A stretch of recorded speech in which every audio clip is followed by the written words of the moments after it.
அப்பா.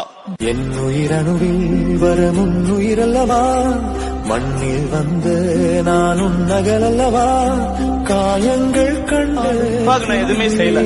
தகப்பனின் கண்ணீரை கண்டோர் இல்லை, தந்தை சொல்மிக்க மந்திரம் இல்லை. என் உயிரணுவில் வரும் உயிரல்லவா. அந்த வானுக்கு 2 தீபங்கள், அவை சூரிய சந்திரரே.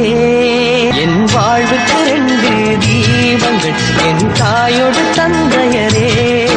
அந்த வானின் தீபம் 2ம் இல்லை என்றால் இந்த மண்ணில் உயிர்கள் இல்லையே. என் பாச தீபம் 2ம் இல்லை என்றால் என் வாழ்வில் ஒளியும் இல்லையே.